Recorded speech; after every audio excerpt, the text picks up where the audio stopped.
नमस्कार दोस्तों, आप सभी का स्वागत है वंदे भारत न्यूज में। मैं हूं आपके साथ साक्षी गुप्ता। आइए बढ़ते हैं कुछ खास खबरों के साथ। कांग्रेस के ऐसे जुझारू नेता जिन्होंने 25 वर्ष पहले प्रधानमंत्री रही स्व इंदिरा गांधी एवं तत्कालीन मुख्यमंत्री रहे स्व कुमार अर्जुन सिंह के हाथों वर्ष 1980 में लिए थे सदस्यता, आज उन्हें पार्टी में विशेष महत्व नहीं मिला। इस बात को लेकर जब मैं जिला कांग्रेस कमेटी के उपाध्यक्ष विनोद मिश्रा, वरिष्ठ पार्षद नगर पालिका सीधी से बात किया तो उन्होंने कहा कि हमने भी नामांकन दाखिल किए हैं। अध्यक्ष के लिए पार्टी अपने हिसाब से जो निर्णय वह मुझे उचित है। उन्होंने बताया कि मैं कांग्रेस पार्टी में एक सिपाही बतौर काम करता रहा हूं, आगे भी करता रहूंगा। इसके अलावा उन्होंने क्या प्रक्रिया व्यक्त किया, सुनिए पूरी बातचीत सीधी से जगन्नाथ द्विवेदी के साथ।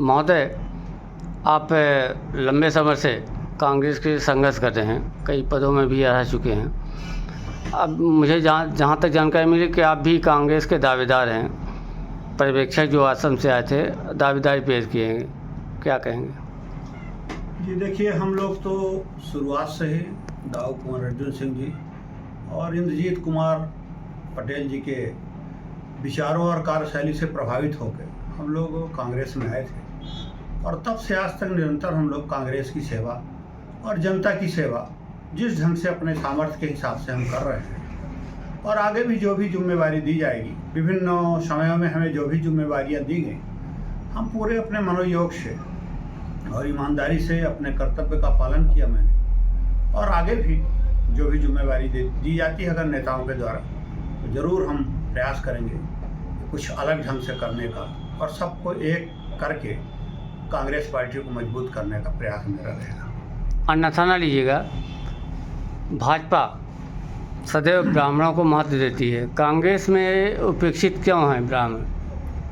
नहीं देखिए, ऐसा आपके लिए नहीं बोल रहा हूँ, जी ब्राह्मणों के लिए बोल रहा हूँ। देखिए, ऐसा नहीं कहा जा सकता। नेता लोग हमसे ज़्यादा सोचते हैं और माननीय दाऊ साहब तो इस की एक मिसाल थे कि वो पूरा सोशल समाज का ताना वाना किस ढंग से इकट्ठा रहे, ये सब पूरा महत्व देते थे। और विभिन्न समयों में हमारे यहाँ आदरणीय कमलेश्वर द्विवेदी जी रहे, आदरणीय चिंतामणि जी रहे, मधु शर्मा जी रही, इन्हें अच्छे अच्छे पदों पे और अवसर दिया गया। और ऐसा कुछ कहना जातिगत नहीं, हमारे हिसाब से तो कांग्रेस योग्यता के आधार पर काम करती है। वर्तमान में परिस्थितियाँ कुछ अलग हो गई, राहुल गांधी जी की सोच अलग हो गई है। कांग्रेस सीजन अभियान चल रहा है, इसमें बाहर से पर्यवेक्षक भी आए हैं, होगा? ये देखिए, मुखिया का काम है, एक साधारण गृहस्थ का किसान भी अपने घर को मरम्मत करने का कार्य करता है।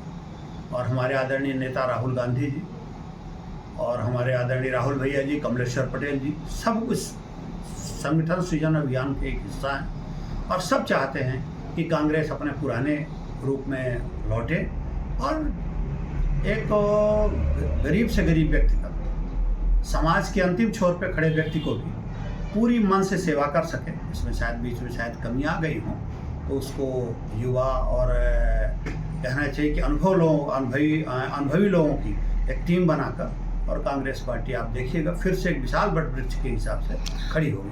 आपने भी नामांकन दाखिल किए हैं जी, क्या लगता है कि सफलता अर्जित होगी? देखिए, क्या है कि कांग्रेस पार्टी में सबके विचारों के लिए खुली स्वतंत्रता है और आदरणीय नेता लोगों ने ये कहा कि भाई जो भी जिम्मेवारी है, देखिए एक अध्यक्ष पद कोई डिक्टेटरशिप का पद नहीं है, तो एक जिम्मेवारी है, सबको जोड़ने का काम है, ज़्यादा से ज़्यादा लोगों का। तो अगर इस पद के लिए हमारे नेता लोग हमें योग्य समझते हैं तो भी हम पूरे मेहनत से काम करेंगे और अगर ये जिम्मेवारी किसी दूसरे को दी जाती है तो भी हम लोग पूरे मनोयोग से कांग्रेस को मजबूत करने का ही कार्य करेंगे। आपके पार्षद भी रह चुके हैं, पहले भी रह चुके हैं, वर्तमान में हैं। वर्तमान में आपको जिला उपाध्यक्ष की जिम्मेदारी मिली कांग्रेस कमेटी में, कि लगता होगा कि कहीं न कहीं लगातार कांग्रेस कुछ वर्ग विशेष को ही 3-4 बार से टिकट अध्यक्ष बना रही है। बदलाव होना चाहिए, आपके लिए नहीं बोला हूँ, किसी के बदलाव होना चाहिए। देखिए, बदलाव तो एक प्रक्रिया है, पर आदरणीय ज्ञान सिंह जी ने भी जितना हो सका वो युवा का एक तुर के रूप में अपना मेहनत किए और समाज के सभी वर्गों को जो हो सकता है उन लोगों ने भी जोड़ने का प्रयास किया। उसी का उदाहरण है कि हम लोग उनकी टीम में एक बेहतरीन ढंग से काम किया, आपस में सामंजस्य बना के। आपने एक शब्द बोले हैं, एक ज़माना था कुमार अर्जुन सिंह, राहुल भैया, इंद्रजीत कुमार जी, कोई भी कांग्रेसी कांग्रेस छोड़ने को तैयार नहीं था। लेकिन आज स्थिति हो गई है कि विधानसभा लोकसभा के दौरान अधिकतर राहुल भैया के समर्थक हों चाहे कमलेश्वर जी के समर्थक हों, कांग्रेस होकर भाजपा में ज्वाइन किए। आप क्यों नहीं ज्वाइन किए? देखिए, जो अति महत्वाकांक्षी होते हैं तो उनकी बात हम नहीं करेंगे, पर हम लोग तो ऐसा है कि हम लोग कोई आशा ही नहीं रखे थे। हमारा सिर्फ सेवा कार्य है और हम आज भी अपने वार्ड का हो चाहे नगर का हो और चाहे हम शहर से बाहर भी हों, अगर कोई परेशान व्यक्ति है तो मेरे मन में एक भावना होती सेवा करने की, और हम लोग इसलिए हमको कभी हाँ, एक भावना सेवा की मैं सुना हूँ। लॉकडाउन दौरान आपने काफ़ी काम किए, क्या किए थे? बिल्कुल, लॉकडाउन के समय हम लोगों ने बीमार लोगों के लिए मदद किया, हॉस्पिटल ले गए, पूरे अपने कहना चाहिए अधिक से अधिक गरीबों के घर में और सामान्य आदमियों के यहाँ भी, जहाँ नहीं था गल्ला नहीं पहुँचा था, हम जाते थे अपनी गाड़ी में लेके, खुद पिकअप में लाद के ले आते थे और हम लोग पूरे घर के लोग बैठ के पैकेट बनाते थे। उस समय गर्मी पड़ती थी और आटे डालते समय या तो पंखा बंद कर देते थे तो पसीना में बह जाते थे और पंखा चालू करते थे तो आटा उड़ता था। इसके बाद भी हम लोगों ने जितना हो सका अपने संभव अपनी क्षमता के हिसाब से अधिकांश जगह गरीबों के यहाँ गल्ला पहुँचवाया, उनकी मदद किया, उनको प्रोत्साहित किया। भाजपा सरकार में स्वास्थ्य शिक्षा के लोग के क्या कहेंगे?